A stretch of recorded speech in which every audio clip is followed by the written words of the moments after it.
right, great. So we've been talking a little bit, Tony. For people who don't know me, my name is Lucas. I am the head of media at FC. I've been working with Tony for 6 years, kind of on and off. Moved to Los Angeles, had a little sabbatical period, and come back. But we've been working a bunch together, and something that kind of came to my attention this month that I really want to talk about was the Purple F, and the Mental Health and Awareness Month is something that you and I talk a lot about because of our approach to the game and how we like to represent the players and those sorts of things. So just kick it off and tell me a little bit about the Purple F and what the meaning is behind it. Well, thanks, Lucas. Yeah, people are going to start seeing the Purple F in the month of June. We brought that out last year as it just being symbolic of that we care about our players. It's a symbol that we put players first, that for this particular month, the change of the colors, hopefully that when they see it, they know that we're thinking about them, and the concept is about players first. We care about how you feel, and it's really relevant as far as what's been going on. But originally this started because the Firecrackers have experienced the worst side of mental health issues, and that is we've experienced a couple of early suicides from a couple players in our organization. Yeah. And so that really hits home, and it's something that I hope most people don't have to experience. And in the softball world, honestly, it could happen to somebody in Florida. And because she plays softball, it hits home with all of us, because then you start thinking about your daughter and kind of how vulnerable we really are. So it's about a bigger picture. It's also related to what's happening right now because of the quarantine. And we've had so many players right now quarantined and doing their thing that they should be, which is being at home. But as I mentioned before to you, it's almost like sometimes putting a pit bull in a closet. How long could you keep it there before you're just building up another problem? So, they're important issues, but I'm glad that we have a space for it and that we can increase the awareness with it. Yeah, and just keeping the discussion and keeping it, that we are all kind of experiencing something, even with the COVID period, but also the events that people are missing out on, the graduations and all of these kind of things, and how are we supposed to kind of deal with those things, and maybe the aftermath of this, the mental health kind of aftermath that might come as like a back end of all of this. But I think that's something that we're trying to do now with Firecrackers, with the Purple F and stuff like that, is say, hey, well, no, we're still talking about it. This is still something we're engaged with, and like, this is still something we want people to think about. This isn't something we're just going to think about when it's all over. Hey, is everyone okay? That was rough. Are we all good? This is something we should keep an engagement with. And that's a good aspect to the Purple F, I feel.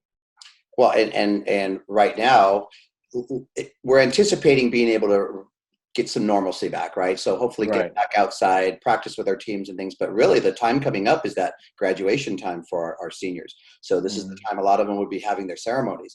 So it's important, I think, that how do we give them the space to, yell, scream, kick, get it out of their systems, because this is something that they've had to deal with. And I want to make sure that our players, at some point, there's an attempt to give them space to talk about this, and to, before we ask them to move on and move forward, like we talk about a lot, I think they need their space to talk about what this has done to them. It's more likely than not, they're never going to have another conversation like this with anyone else. So I think that's an important aspect of this as well, because June is coming up and it's an important time.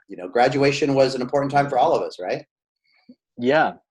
And I think it just reminds me of a kind of little anecdote, but and especially you and your communication style with it, just being a bit more straightforward with it. Like, there is kind of a lot of beating around the bush with things, especially like suicide, depression, anxiety disorders, these kind of things. People beat around the bush a little because it's like, still got a little stigma, still a little taboo. So the importance of having that direct engagement, I do remember at Chino Hills, you were doing a talk, you had everyone get out their phones, and I was kind of looking around, I was behind my camera, and then you just said the number 741-741 and said, right, everyone save that into your phone right now. And they're all, kids age 5 all the way up to 16, 18, parents, everyone in the crowd. And then you said, right, in the microphone, right, that's the suicide hotline number. And I remember thinking then how powerful that moment was, because it was like, look, this is real and this is affecting people. And let's not just kind of do this and say, well, I think she's all right. Let's address it and let's look at it and say, and especially now, especially this COVID-19 era, especially when girls aren't able to be practicing, seeing their friends and all that kind of stuff. yes, it's more relevant now, but it's also something that we want to have an ongoing dialogue with, you know? That was one of your first experiences seeing me with a live audience, and then at what point does it Yeah. disruptive in a good way, right? Disrupt their state of mind. Right. You know, I've mentioned to you, I don't like to be bored. I don't like people to be bored. So those that have seen me speak usually know at some point I'm going to see someone's expression or something, or just think about something, the real Yeah. story, right? And all of a sudden, boom, here it comes. Tony hit you with Yeah. a number, you know, asking young people to put it in their phones, but in front of their parents, you know, so, I mean, it was very Yeah. transparent, but yeah, you know, sometimes you've got to disrupt things. But, you know, Lucas, the core of what we do with the Firecrackers is, you know, we create happiness. We create great environments that people are inspired in, they want to be part of, but we have to address the real, the depth of the Firecrackers, which you really help capture as far as you're the storyteller of the Firecrackers. So all of our media, the Firecrackers on Demand, the blogs, the videos, the Tell Me videos, the Play with Honor videos, all of those things, those all have emotion in them. And Yeah. I enjoy exploring the real part of life and what we do.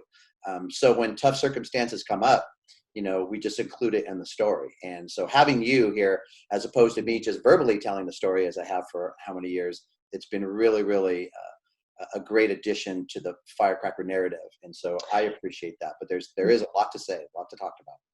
Yeah, and that's an important aspect to the way we've worked together for years is, you know, softball is softball, but there are people behind these. And, you know, I think our very first conversation, we were talking about how, you know, documentary and even these UFC things were kind of showing these people behind the scenes and what are they like as people. And then I think we tried to just go a little deeper in that because obviously we're dealing with young females in this, you know, difficult world, in this competitive world and so on and so on. So to try to get some people to open up and have that with the Play with Honor, like you say, Tell Me, I think that's an important representation to have, that it's not just, hey, mechanics, beautiful swings, great physicality, great, you know, all these kind of things. Well, let's stop for a second and what are they thinking? What are they actually thinking? And, you know, because they're teenagers after all, and this pressures of life and pressures to succeed, pressures to go to college, there's so many of these pressures. Now let's throw on COVID-19 and now you can't play every day with your friends. And now you're not getting the experience. And so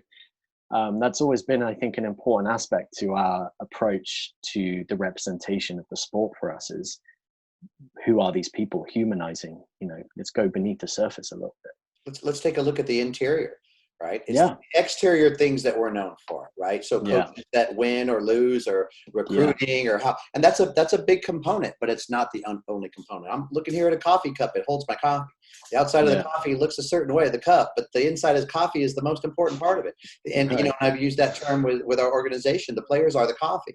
So, and it's, you know, again, I can easily sit there and then turn it on myself. Well, at what point do I forget that, Tony? Well, in the middle of the competition, when it's the 5th inning and we're down by 2 and it's not about how Brandy feels or thinks or whatever, it's about Soldier, what needs to happen next. So it's the combination of all these things that are really, really important. But this particular subject that we're talking about is that purple F and what it means and the symbolism of it. And you said it earlier, there's a stigma around the word suicide and there's a stigma around talking about things.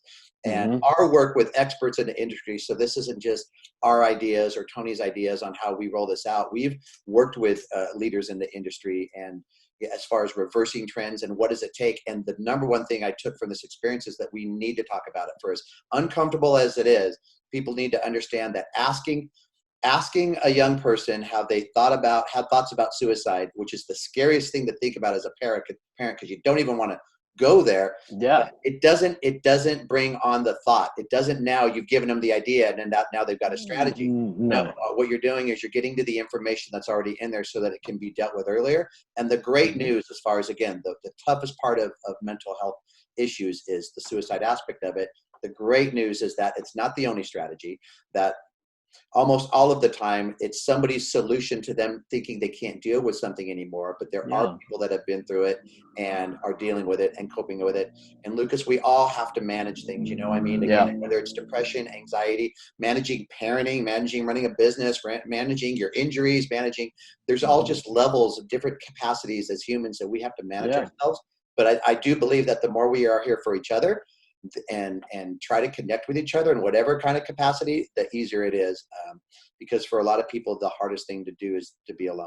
So, you know, it's really and so so just to wrap this up, kind of, I would just open that out to the bigger picture that we were talking about, and saying that, you know, let's also be aware that it's not just the players, that there is a whole dynamic to this. It's not just the players on the field. There are parents who have to show some kind of face. They have to walk out that bedroom every morning and go, right, I'm dad, I have to present dad. And, you know, but we're all experiencing things, and it is the parents and it is the coaches as well. They're not on the fields. They're not in their usual routines coaching right now, and so on. So what are your final thoughts on that? You know, it's interesting because you don't know if you're prepared for crisis until you're in the crisis. And by being prepared, I don't mean that we have the answers, but Lucas, I feel like we have all the ingredients to help our people get where we need to be. The creative space, the finding purpose, the helping others, the occupy yourself. I mean, you know, again, our staff, puzzles, contests, tie-dye t-shirts, video clips, home drills, you know, working with people. It's just a collaborative effort, you know, again, whatever the outcome ends up being, that's not what we obsess over. So my final thoughts are that I'm extremely thankful that we have what we have, and that we have a long way to go, and that for everyone that's participates, not only in the Firecrackers, but our friends in other organizations, that, you know, we can all do this. It gets a little corny after a while, you know, I don't here wearing this together anymore, and we use it, but now it's like, hey, now it's time to get back on the field, and let's kick some booty, people. So, you know, looking forward to what's around the next corner, because here's the low point. It's only going to get better. All right. Well, appreciate your time, Tony. I'm glad we could have a quick moment for mental health. That's always a positive thing. Thanks, Lucas. I appreciate you. All right. Take care. Ciao.